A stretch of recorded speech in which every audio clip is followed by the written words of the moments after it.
Paravur Thathappally piece international സ്കൂളിന്റെ piece day 2025 ആഘോഷിച്ചു. മന്ത്രി പി രാജീവ് ഉദ്ഘാടനം ചെയ്തു. പീസ് ഇന്റർനാഷണൽ സ്കൂളിന്റെ 14ാമത് വാർഷികാഘോഷമായ പീസ് ഡേ 2023 ഉദ്ഘാടനം മന്ത്രി പി രാജീവ് നിർവഹിച്ചു.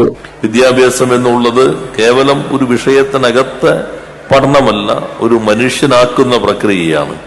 കൂടുതൽ ഒരു സമഗ്രമായി മനുഷ്യനാക്കുക എന്നുള്ളതാണ്. മറ്റുള്ളവരെ സ്നേഹിക്കാൻ പഠിപ്പിക്കുക, പഠിക്കുന്നതിന് സഹായമൊരുക്കുക, നൈതികത, നീതിബോധം ഓരോ മനുഷ്യരിലേക്കും എത്തിക്കുക, പരിസ്ഥിതിയെ സ്നേഹിക്കാൻ, പ്രകൃതിയെ സ്നേഹിക്കാനുള്ള പരിശീലനം, സഹജീവികളോടുള്ള സ്നേഹം, എല്ലാവരിലും തന്നെ കാണുക എന്നുള്ളത്, അതെല്ലാം വിദ്യാഭ്യാസ സംവിധാനത്തിന്റെ ഭാഗമാണ്.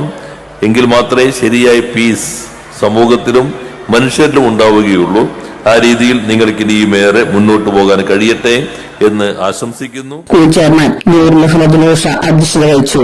Academic director Badeena, managing trustee M Mahin, vice principal Manju Jayaraj എന്നിവർ സംസാരിച്ചു. തുടർന്ന് വിദ്യാർത്ഥികളുടെ കലാപരിപാടികളും അരങ്ങേറി. AC news north Paravur.